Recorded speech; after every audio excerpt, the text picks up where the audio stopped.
तो क्या आप भी सोच रहे हैं कि डेटा एनालिटिक्स में अपना करियर कैसे बनाया जाए? अगर हाँ, तो अगले कुछ मिनट आपके लिए बहुत बहुत ज़रूरी होने वाले हैं। आज हम साथ मिलकर ये समझेंगे कि इस ज़बरदस्त फील्ड में आपके लिए सही रास्ता कौन सा है। और हाँ, आपका बैकग्राउंड चाहे जो भी हो, इससे कोई फर्क नहीं पड़ता। चलिए, बिना किसी देरी के सीधे मुद्दे पर आते हैं। जरा अपनी स्क्रीन पर इस नंबर को देखिए। 11 मिलियन। जी हां, 11 मिलियन। इसका मतलब पता है क्या है? 2026 तक भारत में डेटा एनालिटिक्स से जुड़ी करीब 1 करोड़ 10 लाख नौकरियां आने वाली हैं। सोचिए, ये सिर्फ एक नंबर नहीं है दोस्त, ये एक बहुत बहुत बड़ा मौका है जो आपका इंतजार कर रहा है। तो सबसे बड़ा सवाल यही है कि इन लाखों नौकरियों में से आपकी जगह कहाँ है? वो एक नौकरी आपकी कैसे हो सकती है? देखिए, चाहे आप अभी अभी कॉलेज से निकले हों या किसी ब्रेक के बाद वापसी कर रहे हों या फिर अपने करियर में और आगे बढ़ना चाहते हों, यकीन मानिए आपके लिए एक रास्ता है और आज हम मिलकर उसी रास्ते को ढूंढेंगे। तो ये रहा हमारा आज का पूरा रोड मैप, हमारा सफर। सबसे पहले देखेंगे कि ये सुनहरा मौका आखिर है क्या। फिर हम खास तौर पर बात करेंगे फ्रेशर्स की, फिर उन लोगों की जो कमबैक कर रहे हैं और फिर जो पहले से एक्सपीरियंस्ड हैं। अरे हाँ, फ्रीलांसिंग का रास्ता भी देखेंगे और आखिर में सबसे जरूरी कि आपका अगला कदम क्या होना चाहिए। ठीक है, तो चलिए शुरू करते हैं हमारे पहले पड़ाव से। जरा आज के मार्केट को समझते हैं। आखिर चल क्या रहा है, कंपनियां किसे ढूंढ रही हैं और असल में मौके हैं कितने। अगर आप अभी इसी वक्त लिंक्डइन खोलकर देखेंगे ना, तो आपको भारत में 30,000 से ज्यादा डेटा एनालिटिक्स की नौकरियां मिलेंगी। 30,000। इसका मतलब सीधा सा है, कंपनियां बेसब्री से आप जैसे टैलेंट की तलाश में हैं। मतलब डिमांड बहुत बहुत ज्यादा है।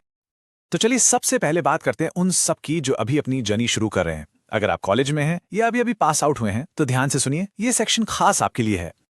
अच्छा, एक बहुत बड़ा मिथ है, एक वहम है कि इस फील्ड में आने के लिए सिर्फ बीटेक या कंप्यूटर साइंस की डिग्री चाहिए। दोस्तों, ये बात बिल्कुल सच नहीं है। इन्फोसिस, बीपीएम और टीसीएस जैसी बड़ी बड़ी कंपनियां बीकॉम और बीबीए ग्रेजुएट्स को भी हायर कर रही हैं। क्यों? क्योंकि आपकी डिग्री से ज़्यादा ज़रूरी है आपकी प्रॉब्लम सॉल्विंग स्किल, आपका दिमाग कैसे चलता है।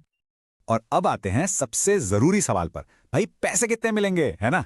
तो सुनिए, एक फ्रेशर के तौर पर भी आप इंटर्नशिप में ही 10 से 25,000 रुपए महीना कमा सकते हैं। और जब पहली पक्की जॉब लगेगी तो आपकी सैलरी आराम से 3 से 6 लाख रुपए सालाना तक जा सकती है, जो कि मैं कहूंगा एक बहुत ही शानदार शुरुआत है। तो अब आप सोच रहे होंगे, ठीक है, पर शुरू कहां से करें? बिल्कुल चिंता मत कीजिए, ये रहा आपका 3 स्टेप प्लान, एकदम सिंपल। स्टेप 1, कुछ जरूरी स्किल सीखिए जैसे एक्सेल, एसक्यूएल और पावर बीआई।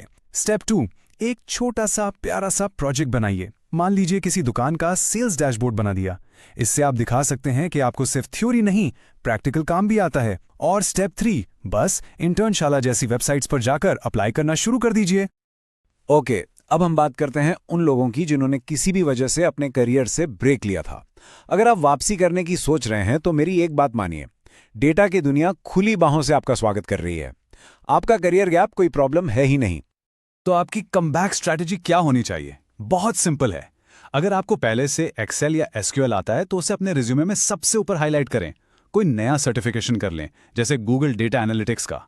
अपने 2-3 प्रोजेक्ट्स का एक पोर्टफोलियो बनाकर गिटहब पर डाल दें।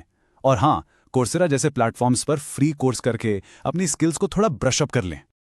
मुझे पता है मन में एक डर जरूर होगा कि अरे कंपनियां मेरे करियर गैप के बारे में क्या सोचेंगी। तो चलिए मैं आपको बताता हूं कि कंपनियां असल में क्या सोचती हैं। हेक्सास सॉल्यूशंस और नीनोपाल जैसी कंपनियां साफ साफ कहती हैं कि उन्हें आपके गैप से ज्यादा आपके पोर्टफोलियो और आपके प्री एमबीए एक्सपीरियंस में दिलचस्पी है। और इन रोल्स में सैलरी भी 4 से 7 लाख सालाना तक होती है, तो डरने की कोई बात ही नहीं है। चलिए, अब गियर बदलते हैं और बात करते हैं उन प्रोफेशनल्स की जिन्हें 2 से 5 साल का एक्सपीरियंस पहले से है। अगर आप इस कैटेगरी में हैं तो सवाल यह है कि आप अपने करियर को नेक्स्ट लेवल पर कैसे ले जा सकते हैं। तो अगर आप सोच रहे हैं कि ग्रोथ के लिए सबसे ज्यादा जॉब्स कहाँ हैं, तो इन 3 शहरों पर नजर रखिए, हैदराबाद, मुंबई और बैंगलोर। आपको अंदाजा देने के लिए बताऊं, अकेले हैदराबाद में ही 500 से ज्यादा मिड लेवल जॉब्स हैं। मतलब ग्रोथ के मौकों की कोई कमी नहीं है। और एक बात हमेशा याद रखिएगा, आप जितने सीनियर होते जाते हैं आपका करियर गैप उतना ही कम मायने रखता है। जो चीज सबसे ज्यादा मायने रखती है वो है आपका पोर्टफोलियो, आपका काम। डिलॉयट और पीडब्ल्यूसी जैसी बड़ी कंपनियों में सीनियर एनालिस्ट बनने के लिए आपको पाइथन और टैब्लू जैसी स्किल्स चाहिए होंगी। और यहां सैलरी भी जबरदस्त होती है, 8 से 15 लाख तक। लेकिन क्या हो अगर आपको 9 to 5 जॉब करनी ही नहीं है? अगर आप अपनी मर्जी के मालिक बनना चाहते हैं तो दोस्तों आपके लिए फ्रीलांसिंग का रास्ता भी पूरी तरह से खुला है। एक ऐसा रास्ता जहां आपको आज़ादी और फ्लेक्सिबिलिटी दोनों मिलती हैं। आप वेल फाउंड और अपवर्क जैसे प्लेटफॉर्म्स पे आसानी से काम ढूंढ सकते हैं। शुरुआत में डेटा क्लीनिंग, डैशबोर्ड बनाने जैसे छोटे मोटे प्रोजेक्ट से भी आप महीने का 20 से 50 हज़ार आराम से कमा सकते हैं। पर एक बात गांठ बांध लीजिए, फ्रीलांसिंग की दुनिया में आपका गिटअप पोर्टफोलियो ही आपका रेज्यूमे है, वही आपकी पहचान है। तो देखा आपने, हमने फ्रेशर्स से लेकर एक्सपीरियंस लोगों तक और जॉब करने वालों से लेकर खुद का काम करने वालों तक सबके लिए रास्ते देखे।